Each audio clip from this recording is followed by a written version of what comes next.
जादुई तालाब। गांव के किनारे पर स्थित एक पुराना और रहस्यमय जादुई तालाब वर्षों से चर्चा का विषय था। दिन के समय यह एक साधारण तालाब जैसा दिखता था, पर रात में यह अलग ही दुनिया बन जाता।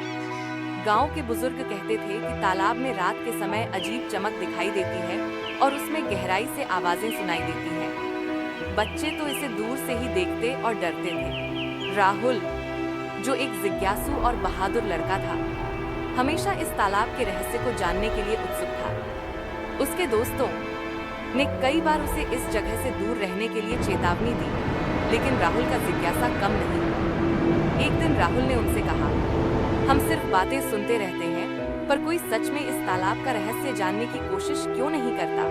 राहुल के इस सवाल ने अर्जुन को सोचने पर मजबूर कर दिया। आखिरकार दोनों ने तय किया कि वे रात को तालाब के पास जाएंगे और सच्चाई का पता लगाएंगे।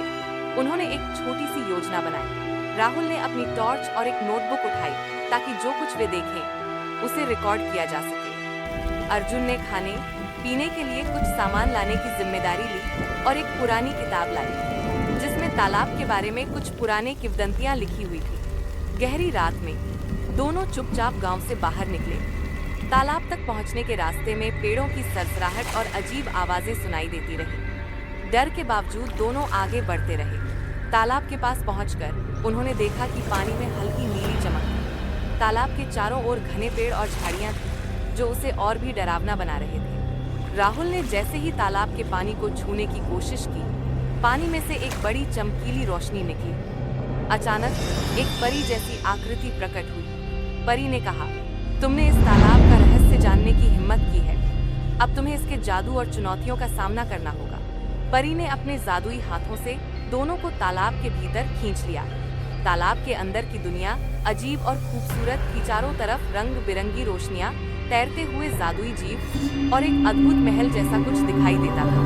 तालाब के भीतर एक अंधेरा कोना था। अचानक एक विशालकाय मछली वहां आई और राहुल की ओर बढ़ने लगी। अर्जुन डरकर चिल्लाने लगा। राहुल ने जल्दी से पास पड़े एक चमकीले पत्थर को उठाकर मछली की ओर फेंका। पत्थर से निकलने वाली रोशनी ने मछली को दूर भगा दिया। परी वापस प्रकट हुई और बोली, तुमने साहस दिखाया, लेकिन अभी तुम्हारी परीक्षा बाकी है। दोनों एक बड़े और पुराने महल के पास पहुंचे। वहां एक भारी दरवाजा था जिस पर लिखा था, केवल वे ही इसे खोल सकते हैं जो एक दूसरे पर विश्वास करते हैं। राहुल ने अर्जुन का हाथ पकड़ा और मिलकर दरवाजे को धक्का दिया। दरवाजा खुल गया और अंदर एक विशाल खजाना था जिसमें सोने चांदी से भरे बर्तन और जादुई किताबें थीं। परी ने फिर से प्रकट होकर कहा, यह खजाना सिर्फ सोने का नहीं है। इस तालाब की सच्चाई ये है कि जो लोग डर को पार कर लें और आपसी भरोसे से आगे बढ़ें, वही सच्चे रत्न पा सकते हैं। उसने कहा, अब समय आ गया है कि तुम अपने इस अनुभव को गांव के लोगों के साथ साझा करो। दोनों सुरक्षित बाहर निकल आए और गांव लौटकर अपनी कहानी सबको सुनाई। गांव वाले, जो अब तक केवल कहानियां सुनते थे, इस साहसिक अनुभव को सुनकर हैरान थे। राहुल और अर्जुन ने कहा, डर को हराकर और भरोसे के साथ आगे बढ़कर हमने ये साबित कर दिया कि सच्ची शक्ति साहस और विश्वास में है। ये कहानी सिखाती है कि डर को पार करके और आपसी विश्वास के साथ आगे बढ़ने से असंभव को भी मुमकिन बनाया जा सकता है। यह बच्चों को साहस, सहयोग और निडरता का सबक सिखाती है।